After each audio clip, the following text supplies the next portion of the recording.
La última vez que estuve hace 15 días creo que fue, estuvimos compartiendo acerca de algunos principios sobre evangelismo bíblico.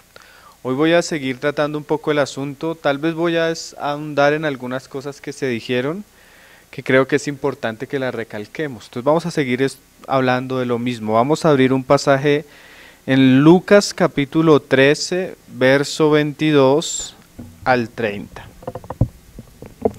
Lucas 13, verso 22. Nosotros decíamos la vez pasada que una de las grandes tragedias del cristianismo actual es el evangelio que se predica.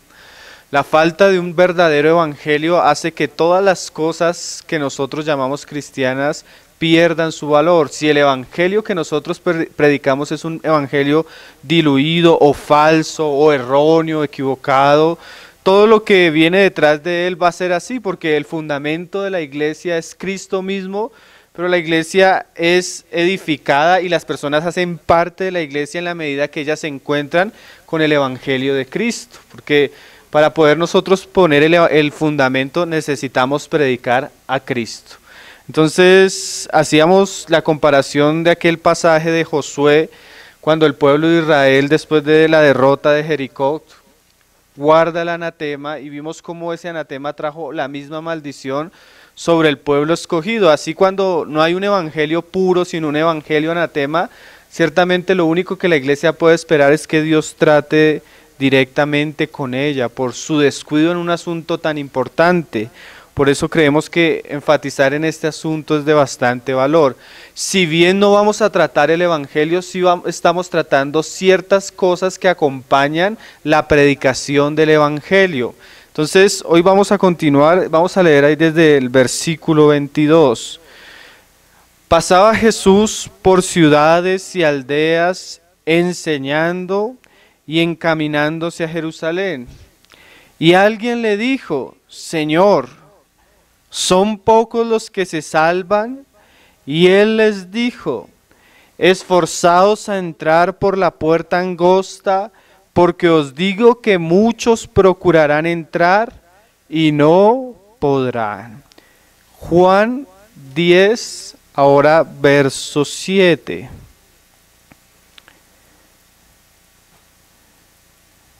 Dice: volvió pues Jesús a decirles: de cierto os digo, yo soy la puerta de las ovejas. Y ahora el verso 9.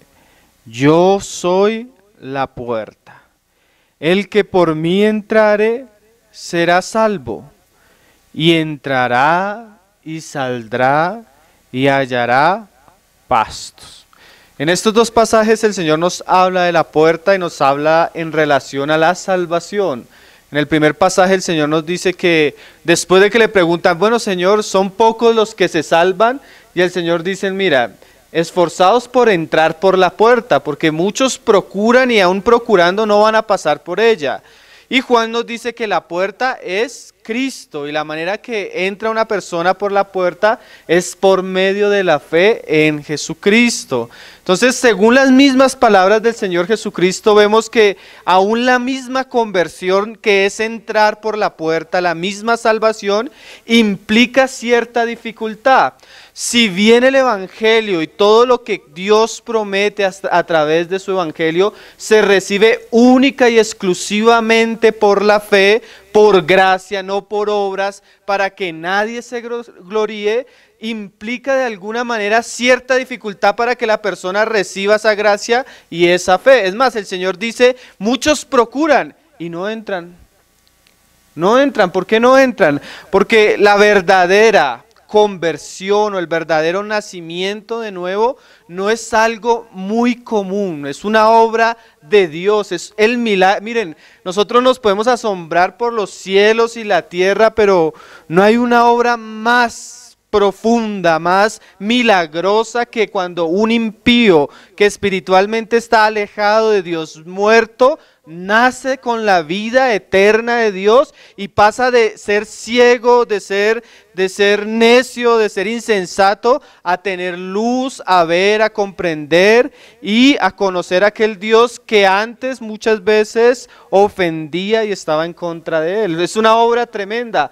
Cada conversión, cada nuevo nacimiento es una obra verdadera de Dios en un hombre y eso implica muchas cosas. Yo quiero hablar un poco más de aquello que acompaña el Evangelio. Si nosotros predicamos un Evangelio claro, verdadero, dirigidos por el Señor, lo mínimo que podemos esperar es que las personas se conviertan verdaderamente. Esa es la función del Evangelio, salvar a los hombres. Pero ese Evangelio y esa conversión tiene ciertas características. Hoy vamos a enfatizar un poco en eso. Vamos a leer un pasaje en el Antiguo Testamento, una historia en el libro de Jonás, del profeta Jonás, una historia a la que el mismo Señor hizo volver los ojos a sus contemporáneos. Él predicaba, él hacía milagros, él hacía señales, y después al pasar por ciertos lugares donde él predicó, donde él hizo milagros, donde él hizo señales, redargüía a esas ciudades porque viendo las señales que vieron, oyendo el mensaje que escucharon del mismo Señor, no se arrepintieron. Y aún los ninivitas, escuchando a uno que era mucho menor, con un mensaje mucho menor que el del Señor, se arrepintieron. Entonces vamos a ver un poco el ejemplo de la ciudad de Nínive en relación a esto, a ciertas características que deben acompañar la predicación verdadera del Evangelio. Jonás capítulo 3, verso 1. Dice: vino palabra de Jehová por segunda vez a Jonás diciendo. ¿Por qué por segunda vez? Porque el Señor ya le había hablado de ir ante ellos y hablarles, pero él hizo totalmente lo opuesto a lo que el Señor le había mandado. Le dijo: levántate y ve a Nínive, aquella gran ciudad, y proclama en ella el mensaje que yo te diré. Y se levantó Jonás y fue a Nínive conforme a la palabra de Jehová. Y era Nínive ciudad grande en extremo, de 3 días de camino. O sea, para tú atravesar Nínive era tan grande que duraba 3 días de camino. Y comenzó Jonás a entrar por la ciudad. Camino de un día predicaba diciendo: de aquí a 40 días Nínive será destruida. Ese era el mensaje de Jonás. Eso fue lo que el Señor le mandó a Jonás a predicar.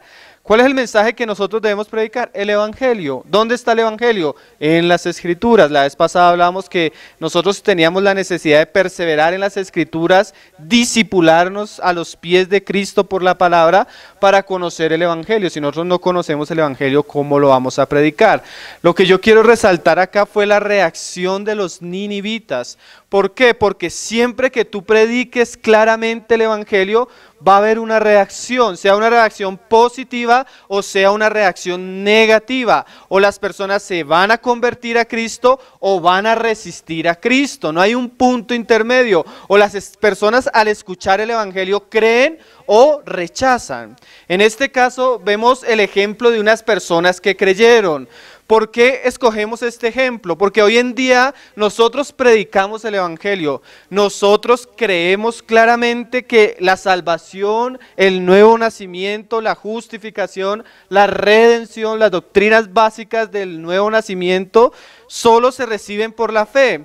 Pero también creemos que si una persona ha experimentado el nuevo nacimiento, ha experimentado la redención, la justificación, eso debe tener una evidencia externa. Siempre que tú lees el Nuevo Testamento, todos los casos donde cualquier hombre de Dios predicó, sea Juan el Bautista, sea Cristo, sea Pablo, sea Pedro, cuando ellos predicaron, siempre las personas que recibieron ese mensaje, que creyeron en él, tuvieron una evidencia. ¿Eso que nos muestra? Que cuando tú crees por la fe, eres justificado delante de Dios, pero eso produce un cambio profundo en tu manera de vivir. La evidencia de una verdadera conversión son ciertas obras que se expresan, no obras para salvación porque nadie es salvo por obras, sino por la fe, pero la fe verdadera se expresa a través de ciertas obras, ¿sí? Entonces vamos a ver las obras que expresaron los ninivitas que verdaderamente creyeron el mensaje. ¿Por qué hablamos esto? Porque miren hermanos, hoy hasta el diablo dice que es cristiano. En estos días estaba viendo un documental que puse en la página de un hermano que se llama, creo que Jay Comfort. El hermano tiene un ministerio que se llama Living Water, que es Aguas Vivientes, y ellos hacen documentales y enseñan a los cristianos a evangelizar. Y él toma varios temas, y hay un documental que él habla de Adolfo Hitler. Y él decía, miren, Adolfo Hitler al comienzo de su carrera política decía que era cristiano. Usaba versículos en sus discursos y era un diablo, hermano. Hoy tenemos presidentes, políticos, cantantes, una cantidad de personas que en cualquier momento sacan su Biblia y comienzan a citar sus versículos y todos decimos son cristianos. Pero ¿cómo nosotros identificamos una verdadera conversión? Por sus frutos. Entonces lo que vamos a ver es esto: si creemos en un evangelio bíblico, debemos demandar que ese evangelio bíblico produzca evidencias bíblicas en los convertidos. Eso es lo que vamos a ver en los ninivitas. Y mira lo que pasó después del mensaje de Jonás. Y los hombres de Nínive creyeron a Dios. Eso es salvación, justificación. No hay obras, no hay nada delante de Dios con lo cual ellos se puedan gloriar. Pero esa fe y esa salvación tiene una I. Esa I nos habla de la expresión que ellos mostraron, la evidencia que ellos mostraron de su fe. Y proclamaron ayuno. Y, o sea, no solo fue el ayuno, se vistieron de cilicio. Mira estas frases, desde el mayor hasta el menor de ellos. Y, o sea, todo esto va consecutivo. Llegó la noticia hasta el rey de Nínive. Y se levantó de su silla, se despojó de su vestido y se cubrió de cilicio, y se sentó sobre ceniza, e hizo proclamar y anunciar en Nínive por mandato del rey y de sus grandes, diciendo: hombres y animales, bueyes y ovejas, no gusten cosa alguna, no se les dé alimento ni beban agua, sino cúbranse de cilicio hombres y animales, y clamen a Dios fuertemente, y conviértase cada uno de su mal camino, de la rapiña que hay en sus manos. Mira lo que produce un mensaje verdadero. Ellos creyeron a Dios y nosotros podríamos decir, hasta ahí claramente hay una conversión. Pero el sello, lo que hace real esa verdadera conversión son las obras dignas de arrepentimiento que ellos van a mostrar. Imagínate, hasta los animales de Nínive mostraron un verdadero arrepentimiento. Hasta los animales, hermano. No se les dio de comer y se les declaró ayuno. ¿Por qué? Porque el mensaje de Jonás era tan claro, tan fuerte, tan preciso, que despertó el entendimiento de los ninivitas y se dieron cuenta que todos sus caminos, que todos sus pecados, que todo lo que ellos habían hecho estaba a los ojos de Dios, y ese mensaje que claramente era para salvación de ellos, les produjo un profundo dolor, una profunda constricción en su interior que la Biblia llama arrepentimiento. ¿Por qué hablamos de esto? Tú puedes predicar el evangelio, y cuando tú comienzas a hablarle a una persona del evangelio, ella tiene dos caminos: o se arrepiente o se endurece. ¿Sí? El arrepentimiento hace parte de la fe.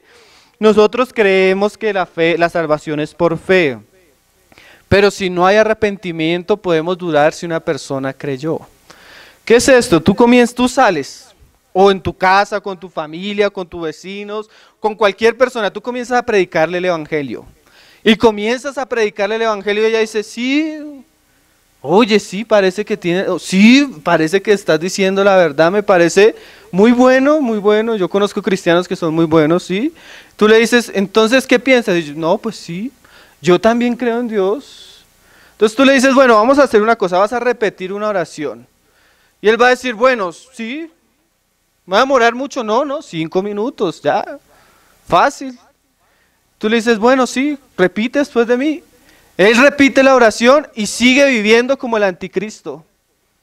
Tú le dices, no, pero ya eres un hijo de Dios, ahora esto, y ahora esto, y ahora esto. Miren, uno puede durar de una conversión así, porque la verdadera conversión, hermano, implica que la persona ha visto a Cristo muriendo por sus pecados, pero antes de ver a Cristo ha visto su pecado. O si no, no va a valorar lo que Cristo hizo en la cruz.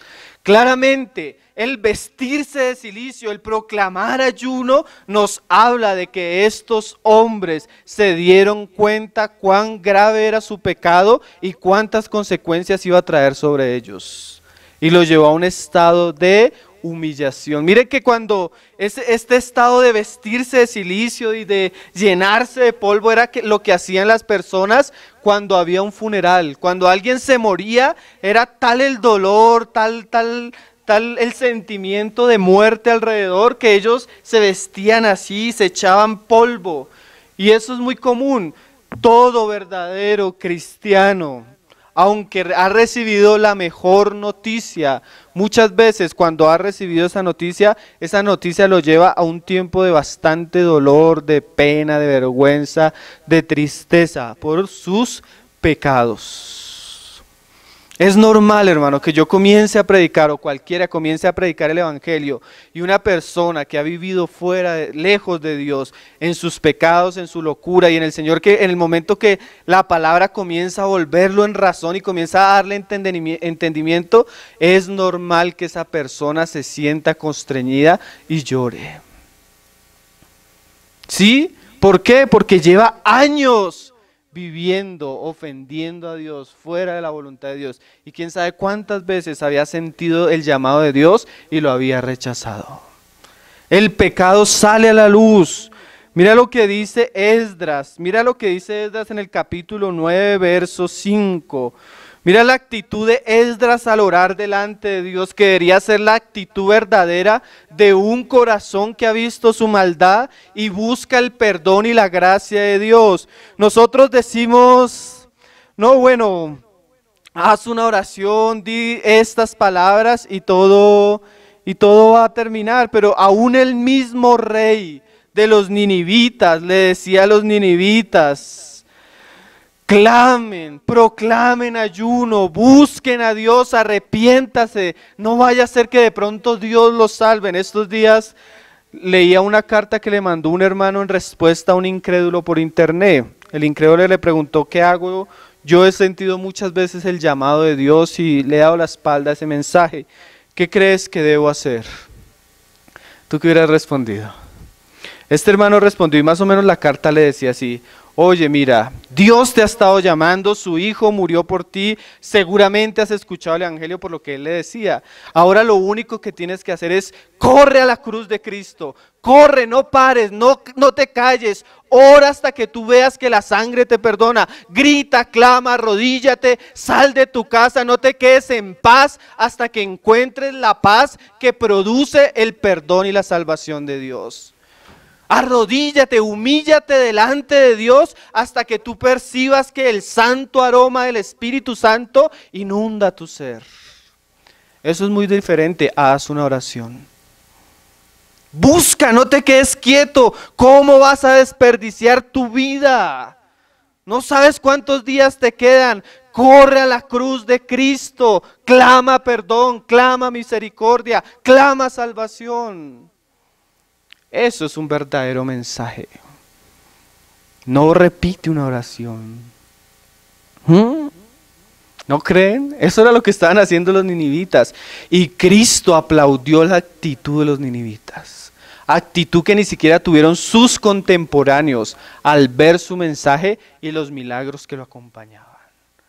Mira cómo oraba Esdras en el capítulo 9, verso 5, y dice: a la hora del sacrificio de la tarde me levanté de mi aflicción, y habiendo rasgado mi vestido y mi manto, me postré de rodillas y extendí mis manos a Jehová mi Dios, y dije: Dios mío, confuso y avergonzado estoy para levantar, oh Dios mío, mi rostro a ti. Muchas veces nosotros llevamos a las personas a levantar su rostro en orgullo, en incredulidad, en dureza.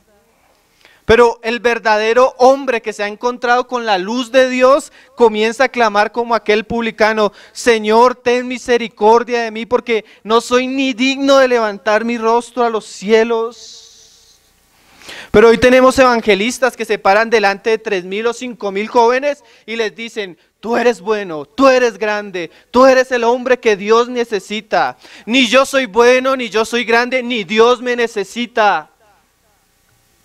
Ni Dios me necesita. Si Él vino a salvarme fue por pura misericordia. Y ahora Él quiere salvarme y rescatarme, pero si yo realmente he visto a Cristo en la cruz, he visto dos cosas. Primero, que Dios odia el pecado.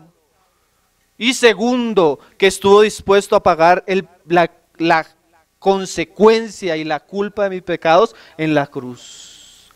Y eso me da una actitud bastante seria con el pecado. Una vez un hermano pregunta, y siempre en sus predicaciones dice: bueno, ¿te encontraste con Dios? Y las personas dicen sí. Y el hermano pregunta: ¿y te encontraste con tu pecado? Sí. Porque cuando tú te encuentras con Dios, a la luz de Dios, tú eres una persona inmunda, una persona leprosa, así nos describe Isaías, ¿no? Miren, hermanos, este hombre era una persona justa. Esdras era un levita entendido en las escrituras que Dios estaba usando tremendamente. Si nosotros a veces, ya después de ser salvos, después de ser limpiados con la sangre de Cristo, después de que el Señor nos puso un corazón nuevo, a veces sentimos tal repugnancia ante nuestra naturaleza caída, ¿cuánto más la debe sentir uno que no ha sido limpiado con la sangre de Cristo? ¿Sí me dice entender? ¿Cuánto más una persona que no ha sido perdonada delante de Dios, que no ha sido quitado su vestido y ha sido renovado por la justicia de Cristo, debería sentirse impura delante de Dios? Mira este Esdras, dice: porque nuestras iniquidades se han multiplicado sobre nuestra cabeza y nuestros delitos han crecido hasta el cielo. Eso podían decir los ninivitas. A tal punto llegó el pecado en Nínive que Dios escuchó ese pecado y mandó un juicio. Pero antes de enviar el juicio, el Señor permite que el mensaje del profeta llegue a ellos buscando una sola cosa: arrepentimiento. El verdadero evangelio siempre va acompañado de esa palabra, hermanos: arrepentimiento. Esa fue la primera palabra que salió de la boca de Juan el Bautista. Esa fue la primera palabra que salió de la boca de Cristo. Esa fue la primera palabra que salió de la boca de Pedro en Pentecostés a la respuesta del corazón de los judíos: arrepentidos.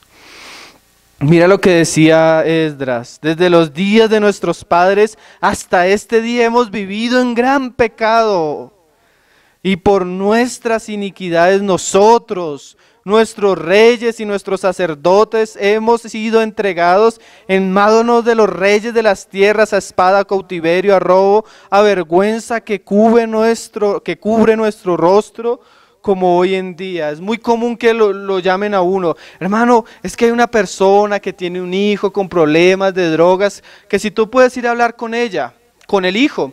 Y uno va, muchas veces nos ha pasado. Entonces uno se encuentra con la mamá, el papá, y la mamá comienza: no, pues imagínate, mi hijo ahorita está consumiendo droga, alcohol, no llega, no saca las cosas de la casa, necesito que hables con él. Y después de varias circunstancias, uno se da cuenta que curiosamente la mamá que también está sin Cristo, sin Dios, alejada de Dios, en sus pecados, ella ve que otros necesitan de Dios, pero ella no ve que ella necesita de Dios. Sí, mira lo curioso, ella de alguna manera se cree buena, pero su hijo que está en las drogas está perdido. Necesita a Cristo, ella no lo necesita. La última vez que me dijeron así, le dije, yo puedo hablar con tu hijo, pero primero necesito hablar unas 4 o 5 veces contigo. Porque mucho de lo que son nuestros hijos es lo que nosotros hemos sembrado como padres. Y un hombre sin Cristo, ¿qué le puede ofrecer a sus hijos? Yo conozco una persona, nos visitaba mucho tiempo, vive en la calle, cayó en las drogas hace más de 20 años. Su mamá, su papá eran personas con mucho dinero. Su mamá era la administradora de todos los almacenes de Paz Primo aquí en Bogotá. El hombre tenía la mejor casa, tenía ruta, tenía carro, tenía empleadas, tenía todo. Nunca tuvo a su mamá y a su papá en la casa, nunca tuvo a alguien que los aconsejara, nunca tuvo a alguien que lo guardara, nunca tuvo a alguien que lo disciplinara, nunca tuvo alguien que orara con él, nunca tuvo a alguien que le enseñara la palabra. Ese hombre decía, yo hubiera preferido tener a mi mamá en mi casa y no todos los bienes económicos que ella me dio. Está en la calle, consumido, carcomido por la droga. Nosotros sin Cristo no podemos ofrecer nada bueno, hermanos. Y el peor pecado de los hombres es no reconocer su propio pecado. ¿Sí? Mira lo que decía el Salmo 38. ¿Por qué estamos leyendo estos pasajes? Estamos viendo cómo cuando las personas por la luz de Dios son conscientes de su maldad, son conscientes de su pecado, las lleva a tomar ciertas actitudes delante de Dios. En una de las actitudes más claras de una persona que está siendo acercado por el Evangelio a Dios, es la humillación delante de su presencia. El salmista en el Salmo 38, verso 1 dice, Jehová, no me reprendas en tu furor, ni me castigues en tu ira, porque tus saetas cayeron sobre mí, y sobre mí ha descendido tu mano. O sea, Dios estaba poniendo la mano sobre una persona. Ciertamente cuando tú examinas, y tú lo puedes ver en tu vida y en la vida de otras personas que hoy día son hermanos, el trabajo de Dios lleva un proceso, no es tan fácil, no es tan espontáneo como a veces nosotros creemos. A veces una conversión, Dios lleva tiempo trabajando con una persona. En estos días veíamos la película del progreso del peregrino con los hermanos y tú ves que todo el trabajo que el Señor hizo con Cristiano hasta que lo llevó a la cruz. El cristianismo hoy en día es hoy a esto y ya. Pero verdaderamente es un proceso de Dios en la vida de una persona por crisis, por circunstancias, predicando el Evangelio, poniendo ciertas cosas hasta que Él llega a Cristo. ¿Sí? Muchas veces las circunstancias, es un trabajo de Dios en nuestras vidas. ¿O no? ¿Cuánto tiempo Dios de una u otra manera haciendo su obra con nosotros? Y dice el salmista, él veía cómo la mano de Dios estaba sobre él. Y dice, no hay nada sano en mi carne. ¿Qué pasó con el salmista? A causa de tu ira, ni hay paz en mis huesos, a causa de mi pecado. Porque mis iniquidades se han agravado sobre mi cabeza, como carga pesada se ha agravado sobre mí. Hieden y supuran mis llagas a causa de mi locura. Una hermana nos decía que cuando una persona comenzó a predicarle y a predicarle y a predicarle, ella misteriosamente cada vez se sentía más pecadora. Él me hablaba de Cristo, del amor de Cristo, de la luz de Cristo, pero misteriosamente ella cada vez se veía más mala. Tan mala se vio un día que no pudo vivir más hasta que rogó misericordia a Dios y le rogó que la salvara de su maldad y de su locura. A eso nos debe llevar un verdadero evangelio. A sentirnos, miren hermano, a sentir aborrecimiento a lo que somos. A eso nos lleva un verdadero evangelio. El evangelio de Dios nunca promueve el orgullo de los hombres. Si tú vienes a Dios, Dios te va a dar esto y esto y esto y te va a dar esto. ¿Saben quién promueve eso? El diablo. ¿Qué le dijo el diablo a Cristo? Si te postras delante de mí, todo esto te daré. Eso no lo dijo Cristo, eso lo dijo el diablo, hermanos. Un evangelio que ensalza el yo, que ensalza la codicia del hombre, es un evangelio anatema. Lo predique quien lo predique. Sea famoso o no sea famoso. Tenga una iglesia con 10,000 o con 30 personas. Es un anatema. Y a tales personas no las debemos tolerar. Porque ese fue el pecado de las iglesias de Galacia, que toleraban ciertos personajes que predicaban otro evangelio. Mira cómo hablaba el salmista, también se había vestido de cilicio como los ninivitas. Estoy encorvado, estoy humillado en gran manera, ando enlutado todo el día, porque mis lomos están llenos de ardor y nada hay sano en mi carne. El evangelio por excelencia, dice Pablo en Romanos, tapa la boca de todo hombre, derriba la justicia de todo hombre, aplaca el orgullo del hombre y lo pone en una posición humilde delante de Dios. Hace algunos años tuvimos una experiencia, estuvimos en una reunión, a esa reunión fue invitada una persona. Esa persona venía invitada por un hermano y la persona era una persona, se le notaba que era una persona exitosa, con un buen trabajo, con buenos ingresos, estudiada, hasta buena persona. Ella se sentó a la reunión, el hermano compartió algo del mensaje. ¿Por qué hablamos de esto? Porque es que, hermanos, a veces nosotros perdemos la luz de la escritura, perdemos el filo de nuestra espada, pierde su valor. El hermano dio un mensaje así medio, mensaje. Después comenzaron a mutualizar varias personas. En un momento la persona que era un incrédulo, que no creía en Dios, que no creía en Cristo, se levantó y dijo, no, me parece muy bueno. No, Dios es muy bueno, conmigo ha sido muy bueno, me da un buen trabajo, me da un buen estudio, me ha hecho una persona buena. Soy buen hijo, soy buen amigo, soy bueno, sí, me parece muy bueno lo de ustedes también, sigan. Y yo dije, dentro de mí sentí tal indignación, como una persona, no quiero usar términos groseros, como una persona inmunda en sus pecados, en su orgullo, en su justicia propia, se va a sentir tan cómoda en medio de la luz de Cristo.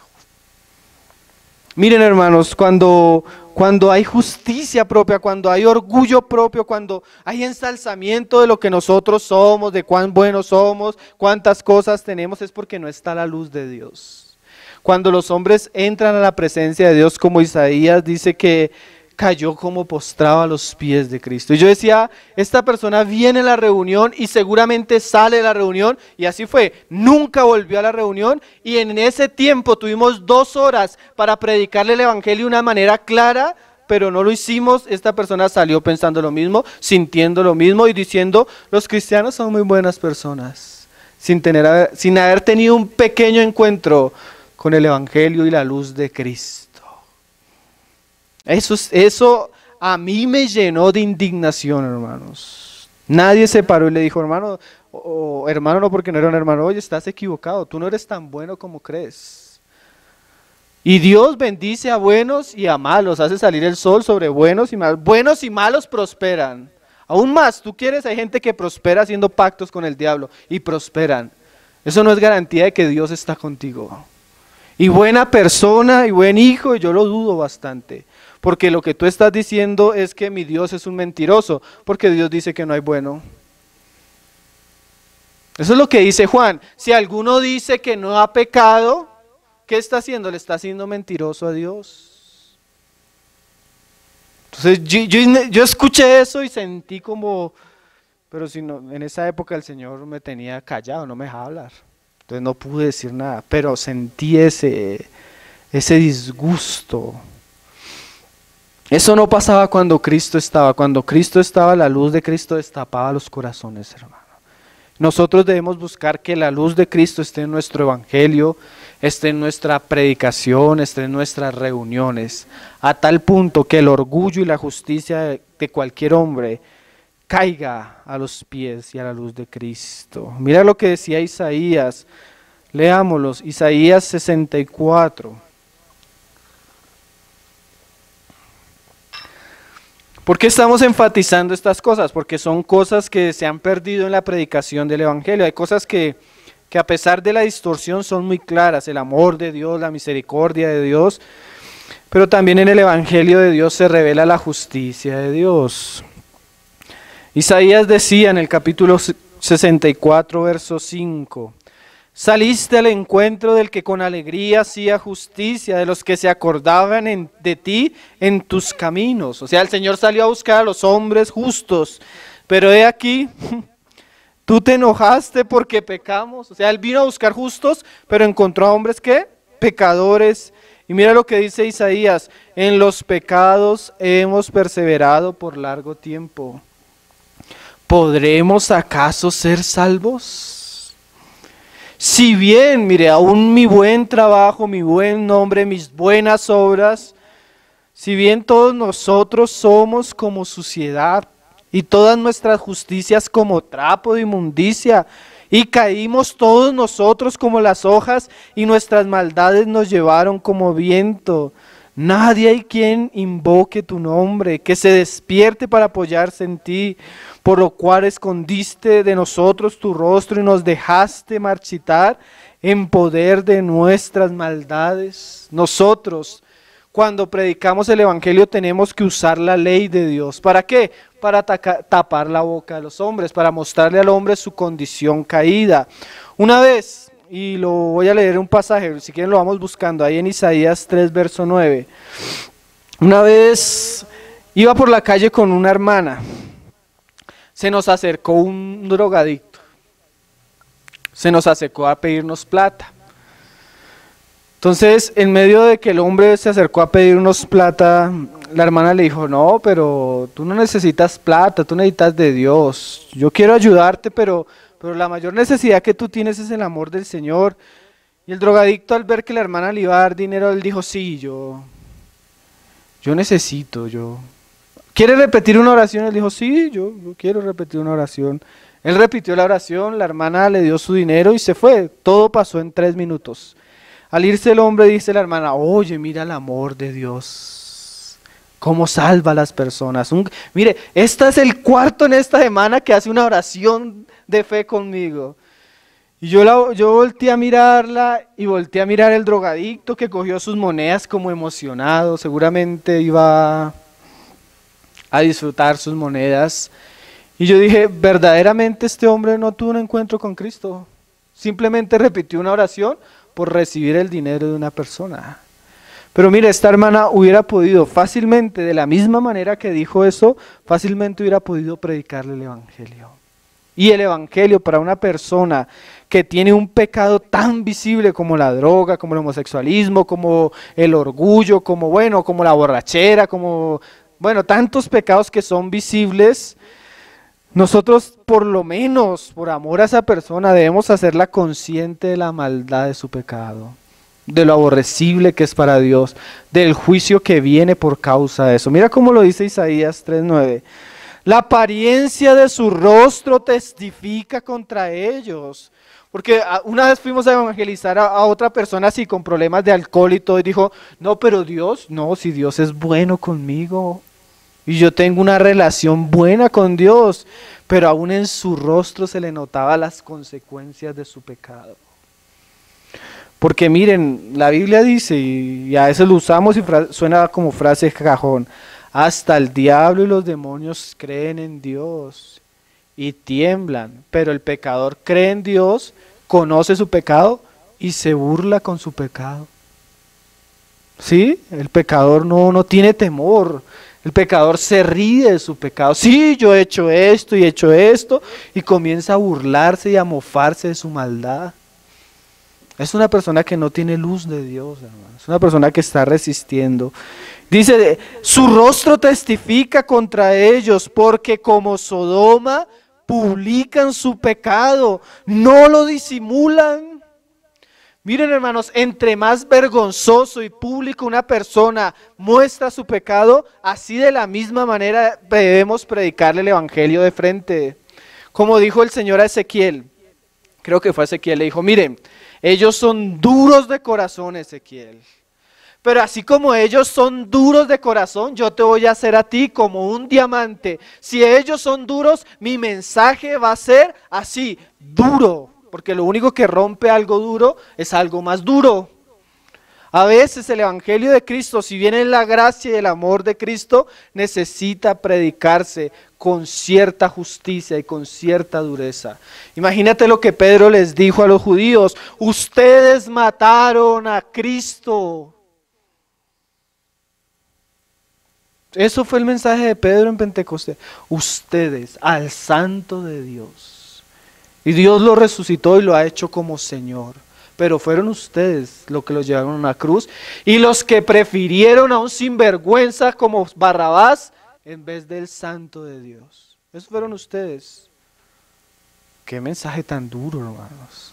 ¿No les parece? Si tú lo examinas, no es un mensaje suave. Porque a veces decimos es que Dios es amor, pero una de las maneras en las que muestra Dios su amor es haciendo despertar la conciencia de los hombres acerca de su necesidad.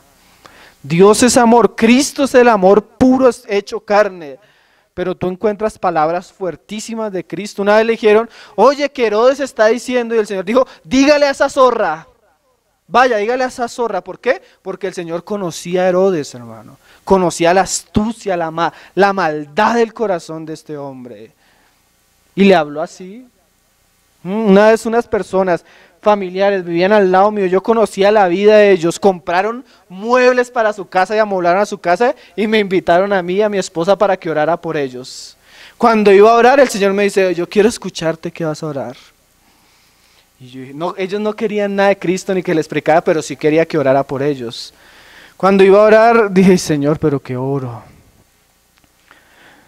Padre nuestro, estás en los cielos. Señor, santifica tu nombre en esta casa.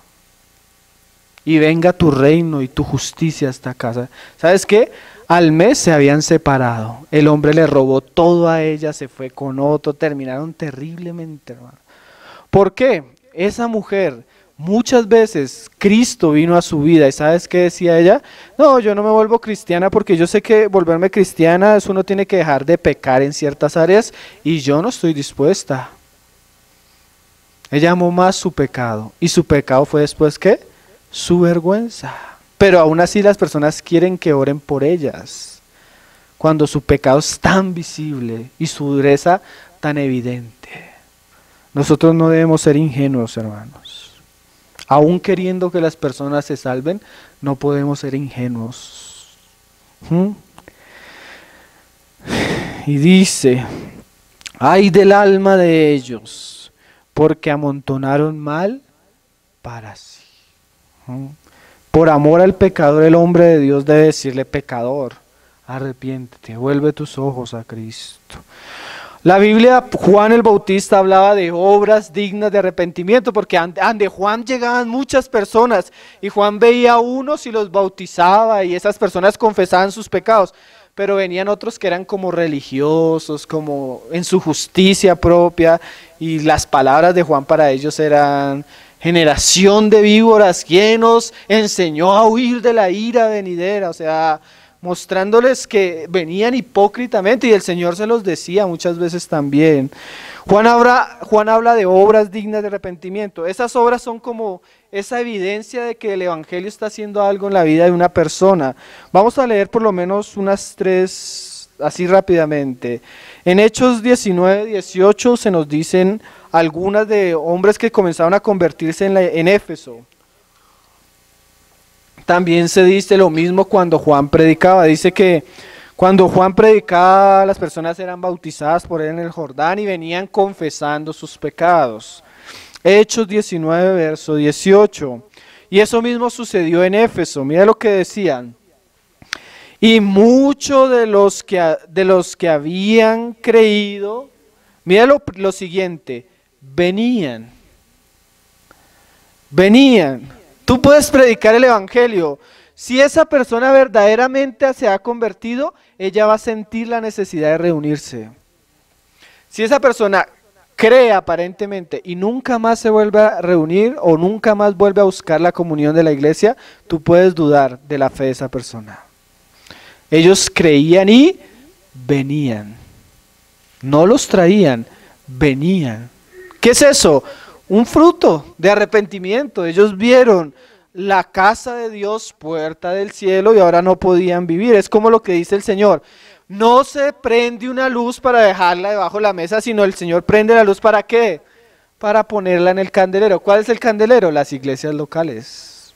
Cuando una persona verdaderamente se salva, va a sentir la necesidad de reunirse, hermanos. ¿No? Pero nosotros no, nosotros repito una oración y confiamos de que Dios va a hacer algo con ese hombre. Uy, no, hermanos. Nosotros no solo tenemos la responsabilidad de predicar el evangelio y las personas se salven, sino el Señor dijo, y de hacer discípulos. O sea, traerlos a la comunión, edificarlos en la comunión y brindarles momentos para que ellos conozcan la palabra de Dios y maduren en la palabra de Dios y sean formados en la casa de Dios. Discípulos. El verdadero creyente pasa de nacer de nuevo a entrar en la escuela del discipulado de Cristo, a entrar a la comunión de los santos.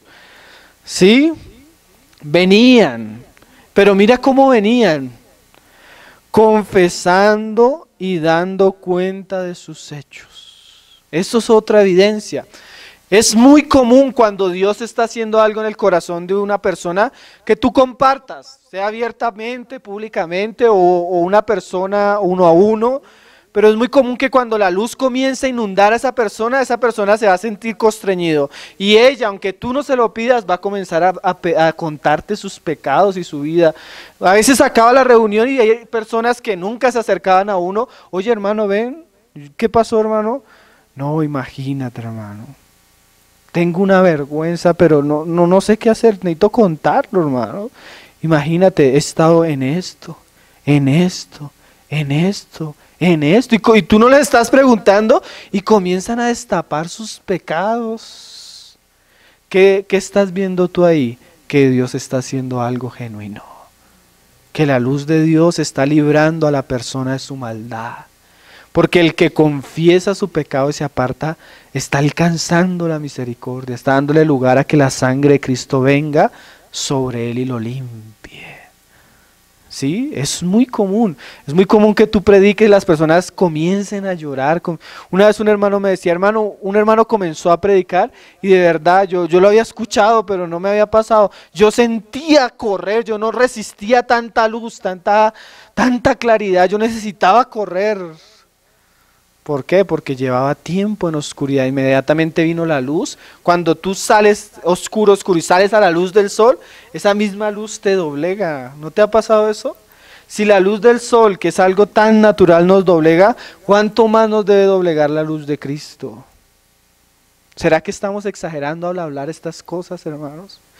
Nosotros hemos vuelto el evangelio algo tan liviano, que a veces hablar de estas cosas que son normales se vuelven hoy tan exagerados, hermano.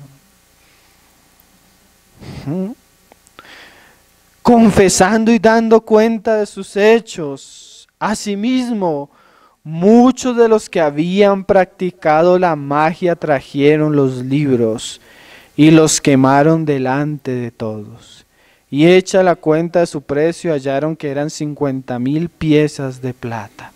Mira lo terrible, hermano. Nosotros tenemos un evangelio, pero superficial.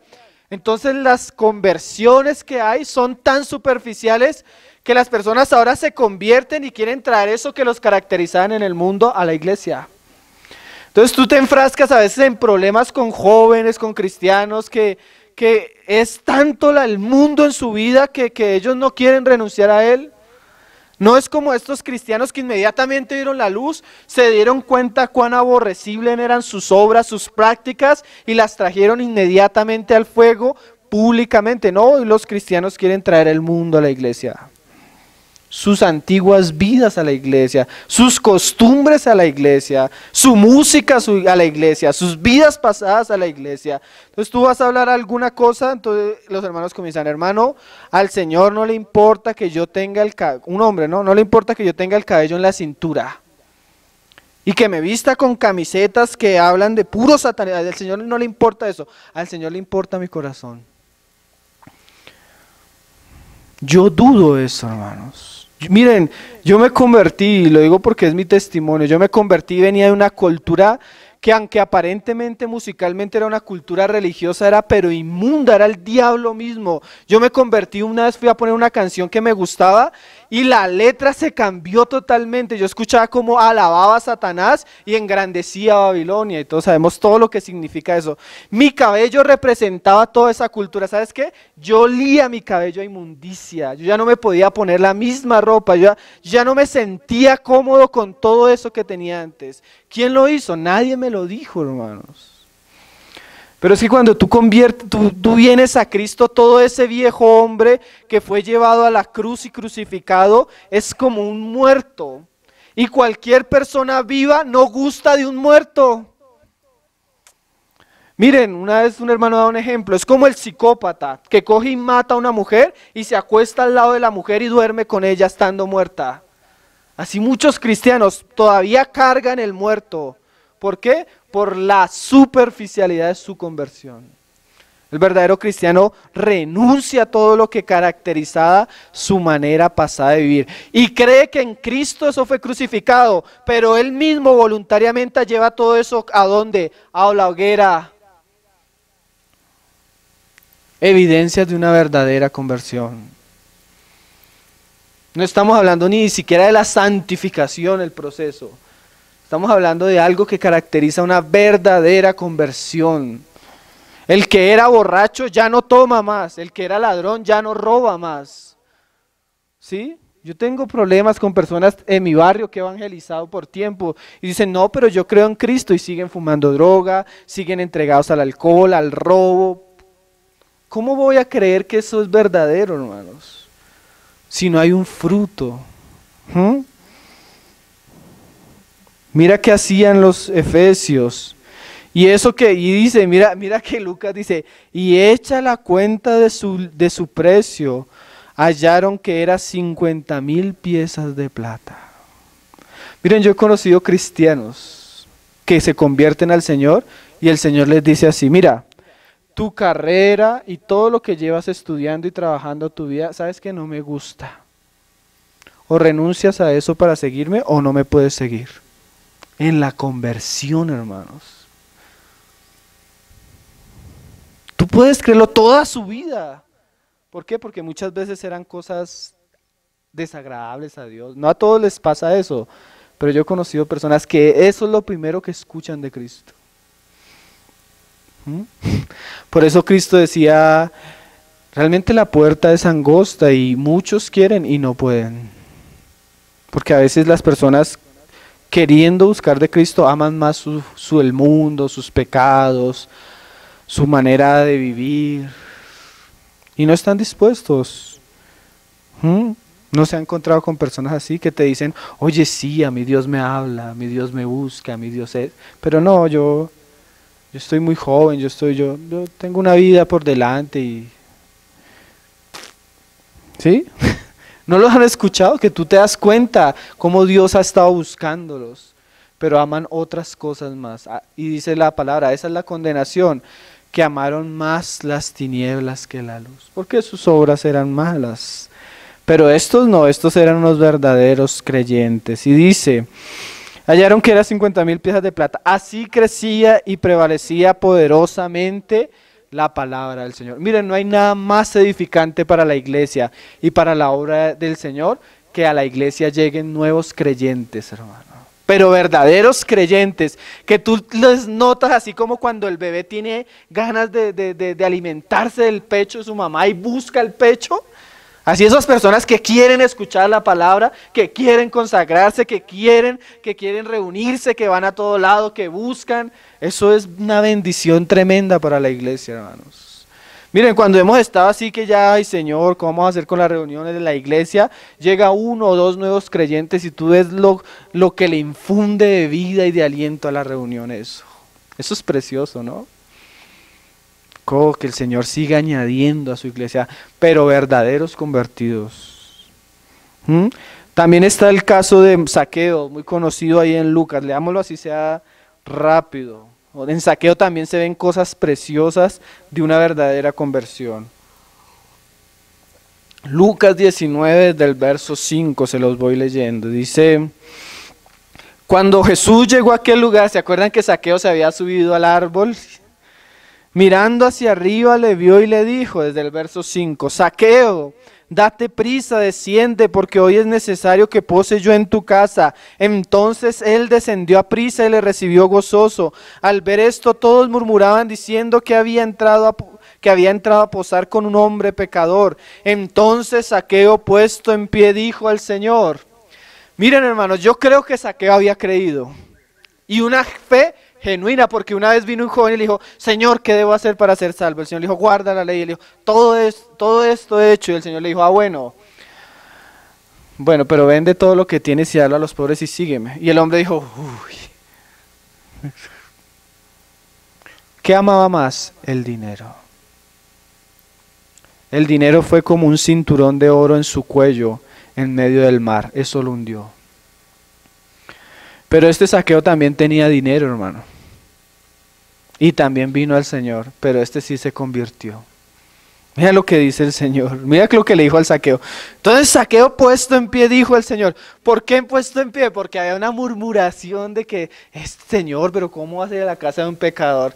Pero mira lo tremendo que hace Dios con un pecador. Se para delante de todos y dice, Señor, he aquí, Señor, la mitad de mis bienes doy a los pobres, lo que no hizo el rico. Y si en algo he defraudado a alguno, se lo devuelvo cuadriplicado. Jesús le dijo, mire, el Señor pone el sello de la conversión en este hombre.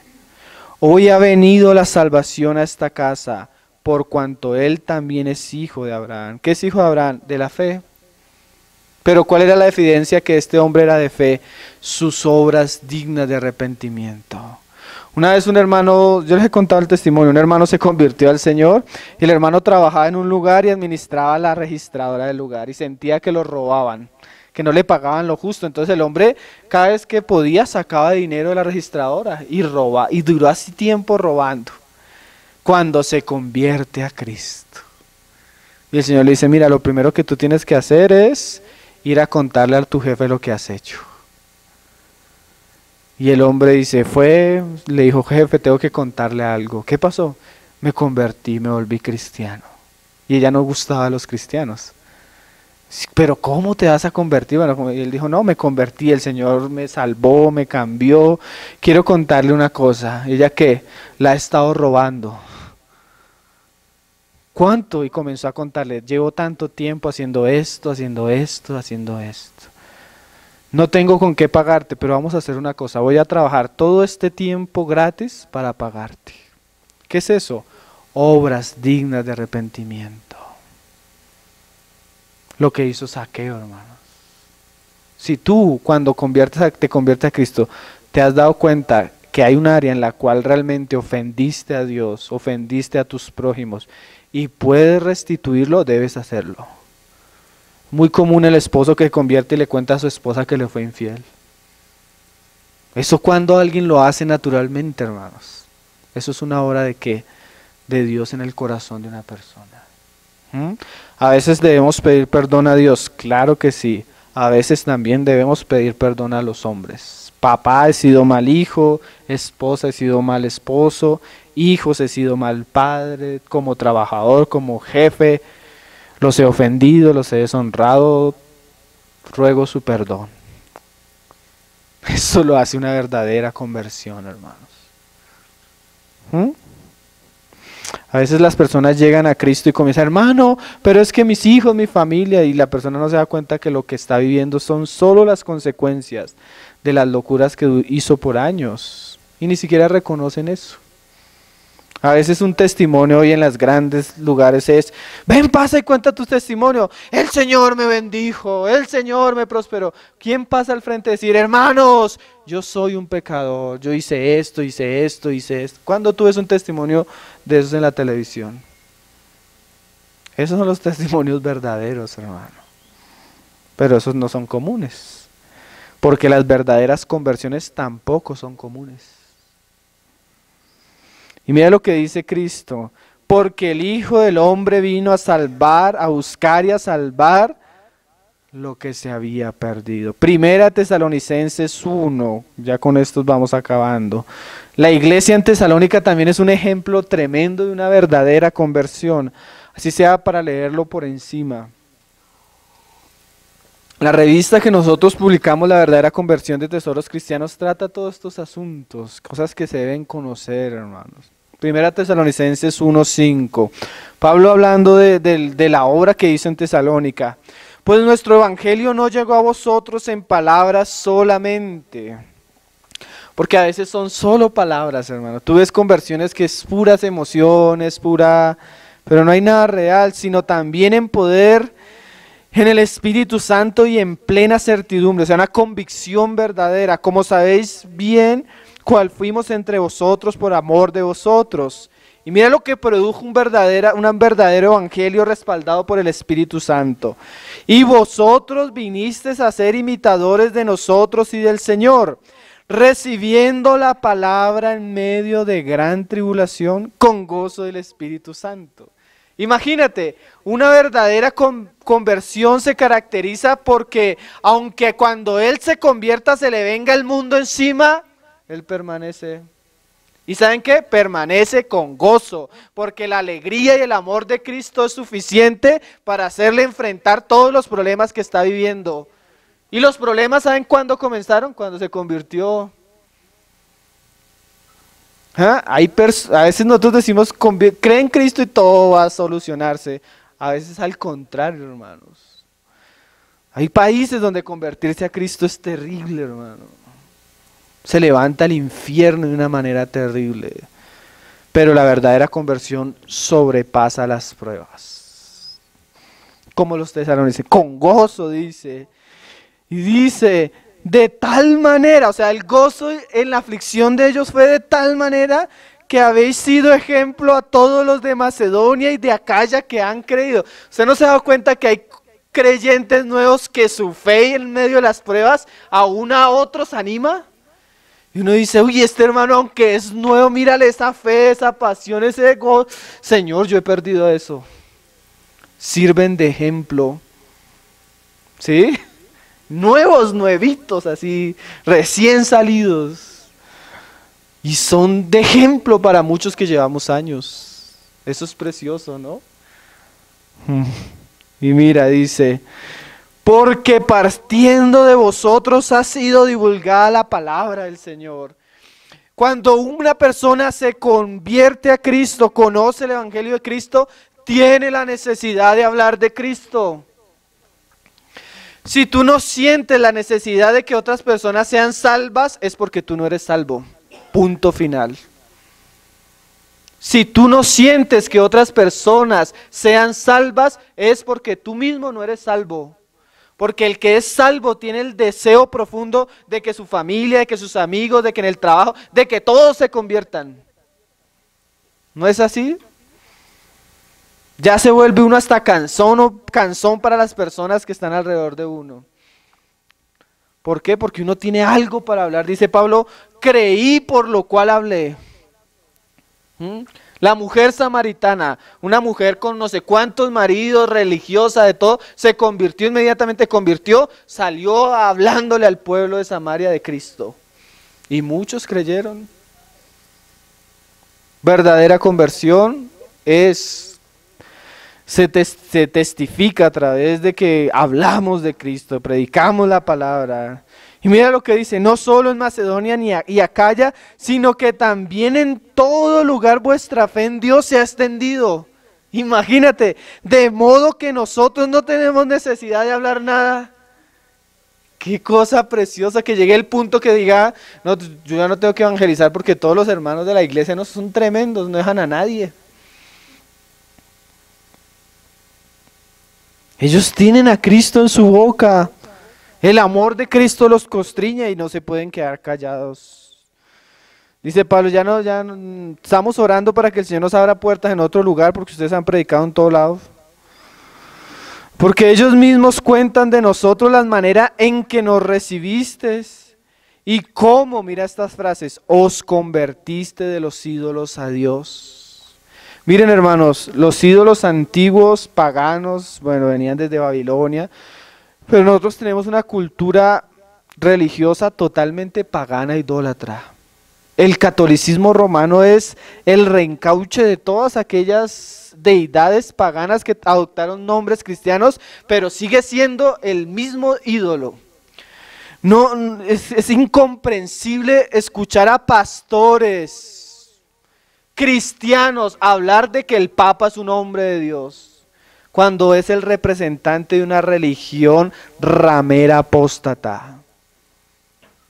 Tú escuchas, no lo escuches de mí, lee a Lutero, lee a Calvino, lee a los reformadores, a los puritanos, cómo hablaban del catolicismo. Era algo totalmente aborrecible, era algo idólatra, era algo totalmente contrario a la fe, aunque tenga nombre de cristiano. Una persona que se convierte a Cristo bota los ídolos, bota las imágenes, bota todo aquello que caracterizaba su religión pagana. Pero a veces tú ves un cristiano hablando con un católico y el católico dice, yo creo en Dios y hago buenas obras. Y tú dices, me parece bueno, pero tienes que buscar a Cristo. Eso es un mensaje como diluido, porque ¿a ti te parece bueno que una persona participe de tal religión profana? Me parece bueno que busque a Cristo, pero para que él pueda buscar de Cristo, él debe abandonar sus ídolos, tengan el nombre que tengan. ¿Sí? Los ídolos, mira cómo se convirtieron de los ídolos a Dios para servir al Dios vivo y verdadero. La verdadera conversión, mira lo que nos lleva a esperar. No es como dicen hoy en día en las denominaciones, hoy es el año de la bendición. Cree en Cristo que hoy es el año de la prosperidad. Cuando tú crees en Cristo no esperas ni el año de la bendición ni el año de la prosperidad. Esperas que Cristo vuelva de los cielos. Eso es lo que tú esperas, nada más. Porque lo que aquí en la tierra está es pasajero.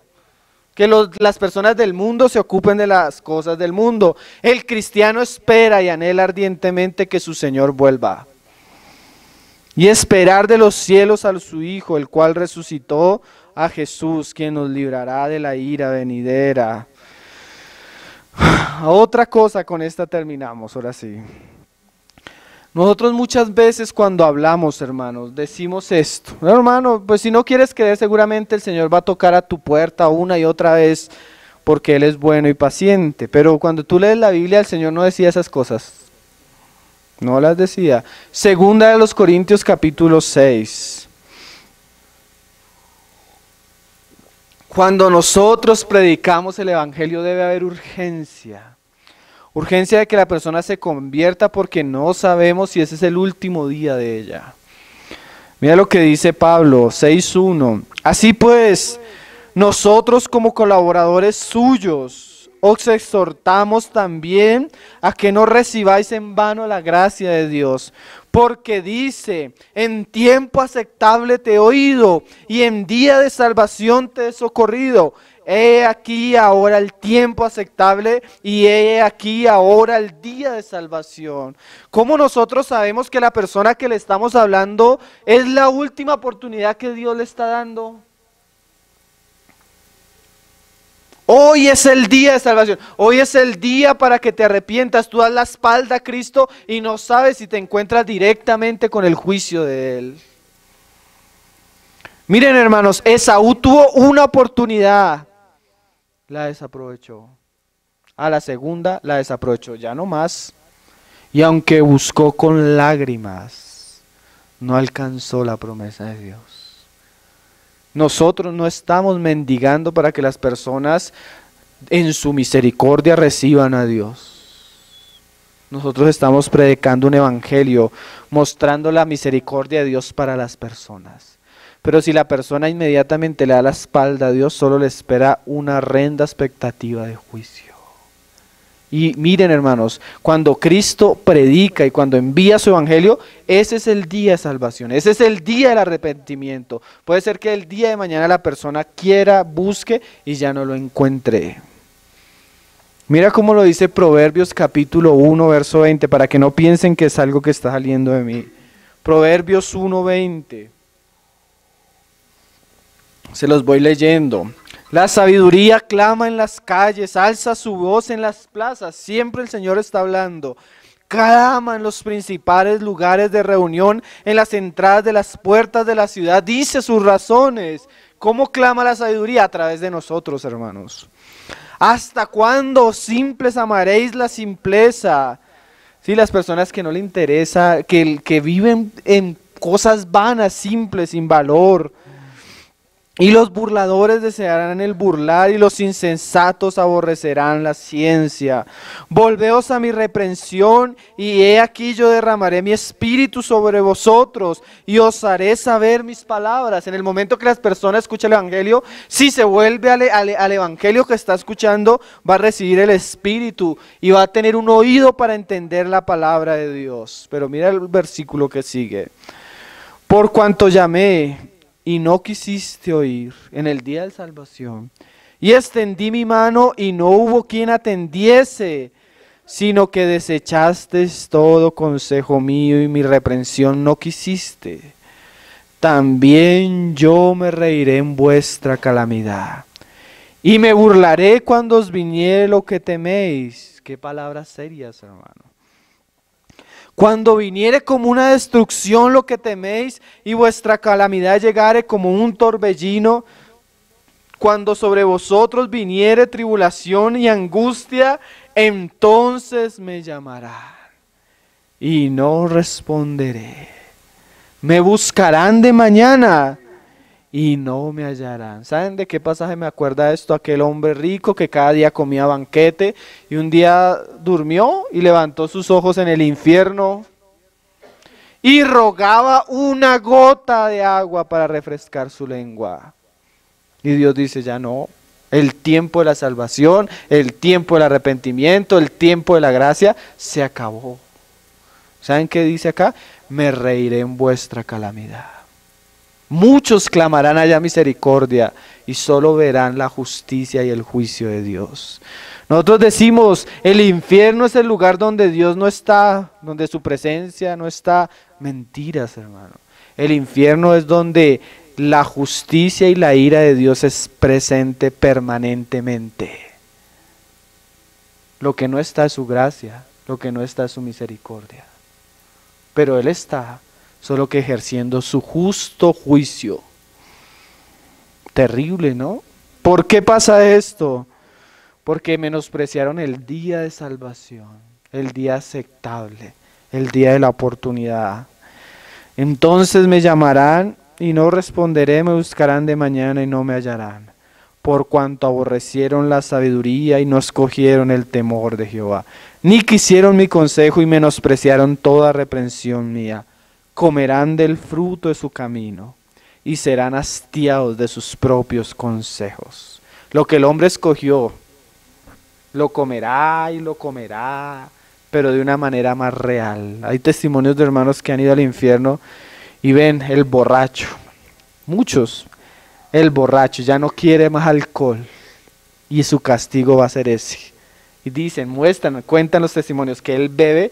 Cuando él bebe ese líquido que parece delicioso, cuando llega a su boca, es como un ácido y se le quema todo. Cuando él bota la copa, se la vuelven a traer. Eso fue lo que escogiste. Por los siglos de los siglos de los siglos. Serán hastiados, hermano, de sus propios deseos. Allá la lujuria no va a ser tan agradable como lo fue acá. La borrachera, la mentira, de eso comerán, pero de una manera verdadera. Qué terrible, hermanos. Y serán hastiados de sus propios consejos, porque el desvío de los ignorantes los matará, y las prosperidades de los necios los echará a perder. Mas el que oyere habitará confiadamente y vivirá tranquilo, sin temor del mal. Ese es el creyente, el que ha respondido con fe a la predicación del Evangelio. Vamos a dejarlo hasta ahí, hermano. Algunos principios sobre evangelismo bíblico. Vamos a orar. Señor, te damos gracias por este día, Señor, por permitirnos estar juntos, Señor. Te rogamos que tú tengas misericordia de nosotros y nos hagas vasos útiles, Señor, para llevar tu palabra, que nos prepares, que nos hagas idóneos para tu obra, Señor. Oramos por todos aquellos que han de ser salvos, Señor, todos aquellos que han de creer por la predicación de tu palabra, para que tú reúnas hasta el último que tú has predestinado para salvación, Señor, y lo apartes para tu gloria, Señor. En medio de tanta oscuridad, que la luz de tu evangelio resplandezca, Padre, y el nombre glorioso de tu Hijo sea glorificado y santificado en toda la tierra, Padre. En el nombre de tu Hijo lo pedimos, Señor. Amén. Amén.